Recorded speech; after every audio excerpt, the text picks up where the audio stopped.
एक चतुर व्यक्ति को काल से बहुत डर लगता था। एक दिन उसे चतुराई सूझी और काल को अपना मित्र बना लिया। उसने अपने मित्र काल से कहा, मित्र, तुम किसी को भी नहीं छोड़ते हो, किसी दिन मुझे भी गाल में धर लोगे। काल ने कहा, ये मृत्यु लोक है, जो आया है उसे मरना ही है। सृष्टि का ये शाश्वत नियम है, इसलिए मैं मजबूर हूं। पर तुम मित्र हो, इसलिए मैं जितनी रियायत कर सकता हूं करूंगा ही। मुझसे क्या आशा रखते हो, साफ साफ कहो। व्यक्ति ने कहा, मित्र, मैं इतना ही चाहता हूं कि आप मुझे अपने लोक ले जाने के लिए आने से कुछ दिन पहले एक पत्र अवश्य लिख देना, ताकि मैं अपने बाल बच्चों को कारोबार की सभी बातें अच्छी तरह से समझा दूं और स्वयं भी भगवान भजन में लग जाऊं। काल ने प्रेम से कहा, ये कौन सी बड़ी बात है, मैं एक नहीं आपको 4 पत्र भेज दूंगा। चिंता मत करो, चारों पत्रों के बीच समय भी अच्छा खासा दूंगा, ताकि तुम सचेत होकर काम निपटा लो। मनुष्य बड़ा प्रसन्न हुआ, सोचने लगा कि आज से मेरे मन से काल का भय भी निकल गया। मैं जाने से पूर्व अपने सभी कार्य पूर्ण करके जाऊंगा तो देवता भी मेरा स्वागत करेंगे। दिन बीतते गए, आखिर मृत्यु की घड़ी आ पहुंची। काल अपने दूतों सहित उसके समीप आकर बोला, मित्र, अब समय पूरा हुआ, मेरे साथ चलिए। मैं सत्यता और दृढ़तापूर्वक अपने स्वामी की आज्ञा का पालन करते हुए एक क्षण भी तुम्हें और यहां नहीं छोड़ूंगा। मनुष्य के माथे पर बल पड़ गए, भरीकुटी तन गई और कहने लगा, धिक्कार है तुम्हारे जैसे मित्रों पर। मेरे साथ विश्वासघात करते हुए तुम्हें लज्जा नहीं आती। तुमने मुझे वचन दिया था कि लेने आने से पहले पत्र लिखूंगा। मुझे बड़ा दुख है कि तुम बिना किसी सूचना के अचानक दूतों सहित मेरे ऊपर चढ़ आए। मित्रता तो दूर रही, तुमने अपने वचनों को भी नहीं निभाया। काल हंसा और बोला, मित्र, इतना झूठ तो न बोलो। मेरे सामने ही मुझे झूठा सिद्ध कर रहे हो। मैंने आपको एक नहीं 4 पत्र भेजे, आपने एक भी उत्तर नहीं दिया। मनुष्य ने चौंक कर पूछा, कौन से पत्र?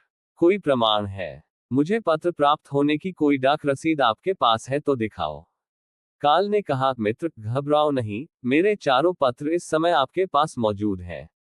मेरा पहला पत्र आपके सिर पर चढ़कर बोला, आपके काले सुंदर बालों को पकड़कर उन्हें सफेद कर दिया और यह भी कहा कि सावधान हो जाओ, जो करना है कर डालो।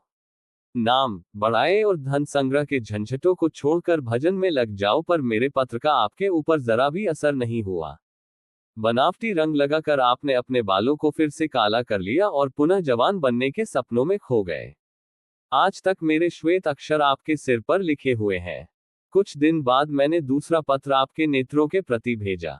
नेत्रों की ज्योति मंद होने लगी। फिर भी आंखों पर मोटे शीशे चढ़ाकर आप जगत को देखने का प्रयत्न करने लगे। 2 मिनट भी संसार की ओर से आंखें बंद करके ज्योति स्वरूप प्रभु का ध्यान मन में नहीं किया। इतने पर भी सावधान नहीं हुए तो मुझे आपकी दीनदशा पर बहुत तरस आया और मित्रता के नाते मैंने तीसरा पत्र भी भेजा। इस पत्र ने आपके दांतों को छुआ, हिलाया और तोड़ दिया। आपने इस पत्र का भी जवाब न दिया, बल्कि नकली दांत लगवाए और जबरदस्ती संसार के भौतिक पदार्थों का स्वाद लेने लगे। मुझे बहुत दुख हुआ कि मैं सदा इसके भले की सोचता हूं और यह हर बात एक नया, बनावटी रास्ता अपनाने को तैयार रहता है। अपने अंतिम पत्र के रूप में मैंने रोग, क्लेश तथा पीड़ाओं को भेजा, परंतु आपने अहंकार वश सब अनसुना कर दिया। जब मनुष्य ने काल के भेजे हुए पत्रों को समझा तो फूट फूट कर रोने लगा और अपने विपरीत कर्मों पर पश्चाताप करने लगा। उसने स्वीकार किया कि मैंने गफलत में शुभ चेतावनी भरे इन पत्रों को नहीं पढ़ा। मैं सदा यही सोचता रहा कि कल से भगवान का भजन करूंगा, अपनी कमाई अच्छे शुभ कार्यों में लगाऊंगा, पर वह कल नहीं आया। काल ने कहा, आज तक तुमने जो कुछ भी किया, राग रंग, स्वार्थ और भोगों के लिए किया। जानबूझकर ईश्वरीय नियमों को तोड़कर जो काम करता है, वह अक्षम्य है। मनुष्य को जब अपनी बातों से काम बनता नजर नहीं आया तो उसने काल को करोड़ों की संपत्ति का लोभ दिखाया। काल ने हंसकर कहा, मित्र, यह मेरे लिए धूल से अधिक कुछ भी नहीं है। धन, दौलत, शोहरत, सत्ता, ये सब लोग संसारी लोगों को वश में कर सकता है, मुझे नहीं। मनुष्य ने पूछा, क्या कोई ऐसी वस्तु नहीं जो तुम्हें भी प्रिय हो, जिससे तुम्हें लुभाया जा सके? ऐसा कैसे हो सकता है? काल ने उत्तर दिया, यदि तुम मुझे लुभाना ही चाहते थे तो सच्चाई और शुभ कर्मों का धन संग्रह करते।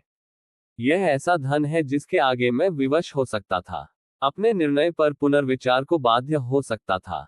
पर तुम्हारे पास तो ये धन धेले भर का भी नहीं है। तुम्हारे ये सारे रुपए पैसे, जमीन जायदाद, तिजोरी में जमा धन संपत्ति सब यहीं छूट जाएगा। मेरे साथ तुम भी उसी प्रकार निवस्त जाओगे जैसे कोई भिखारी की आत्मा जाती है। काल ने जब मनुष्य की एक भी बात नहीं सुनी तो वह हाय हाय करके रोने लगा। सभी संबंधियों को पुकारा परंतु काल ने उसके प्राण पकड़ लिए और चल पड़ा अपने गंतव्य की ओर। काल ने कितनी बड़ी बात कही। एक ही सत्य है जो अटल है, वह है कि हम एक दिन मरेंगे जरूर। हम जीवन में कितनी दौलत जमा करेंगे, कितनी शोहरत पाएंगे, कैसी संतान होगी, यह सब अनिश्चित होता है, समय के गर्भ में छुपा होता है। परंतु हम मरेंगे एक दिन, बस यही एक ही बात जन्म के साथ ही तय हो जाती है। ध्रुव सत्य है मृत्यु। काल कभी भी दस्तक दे सकता है। प्रतिदिन उसकी तैयारी करनी होगी। समय के साथ उम्र की निशानियों को देखकर तो कम से कम हमें प्रभु की याद में रहने का अभ्यास करना चाहिए। और अभी तो कलयुग का अंतिम समय है, इसमें तो हर एक को चाहे छोटा हो या बड़ा